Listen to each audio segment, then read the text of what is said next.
Hello friends, చూడండి నూనెలో ఏగుతాడు బెండకాయలు. ఇవి బాగుంటాయి లేదో ఎట్లుంటాయి కూడా తెలియదు నాకైతే. బెండకాయలు తెచ్చిన గ్రాండ్ నుంచి బెండకాయలు తెచ్చిన ఫ్రెండ్స్, గ్రాండ్ ఆఫర్ మార్కెట్ నుంచి.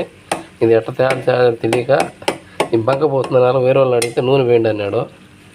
తీపివాడిని అడిగితే ఇది ఇప్పుడు చూడ ఎలా అయిపోయిందో. దీంట్లో టమాటకాయ వేయలేదు, ఏం వేయలేదు. ఏం వేయాలి, ఎట్లా చేయాలని కూడా అర్థం కాలేదు ఫ్రెండ్స్. ఇది చెప్తాను చూడ.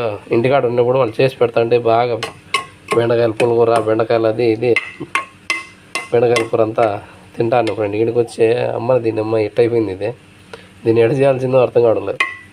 ఎవరు చేసే పని వాళ్ళు చేయాలి ఫ్రెండ్స్, మనం చేసి చెట్టే ఉండేది. చూడండి ఇంత నూనె వేసినాను, అయినా ఇవి బాగా పోలే. ఎవరు చేసే పని వాళ్ళు చేయాలి ఫ్రెండ్స్. ఆడవాళ్ళు చేసే పని ఆడవాళ్ళు, మగవాళ్ళు చేసే పని వాళ్ళు.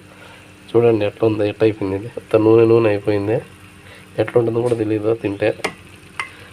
ముందే దగ్గు వస్తుంది లైట్గా. ఇంక నూనె తిన్నా అంటే ఇంకా దగ్గు ఎక్కువ వస్తుంది. చెప్పండి ఫ్రెండ్స్, కామెంట్లో చెప్పండి మీరు ఏ రకంగా చేయాలో బెండకాయలు. ఇది ఇప్పుడు ఫ్రైయా బెండకాయల కూర? ఇదే నాకే తెలియదు. నూనె వేసి ఇట్ అయిపోయింది ఫ్రెండ్స్. సరేనా? Okay friends.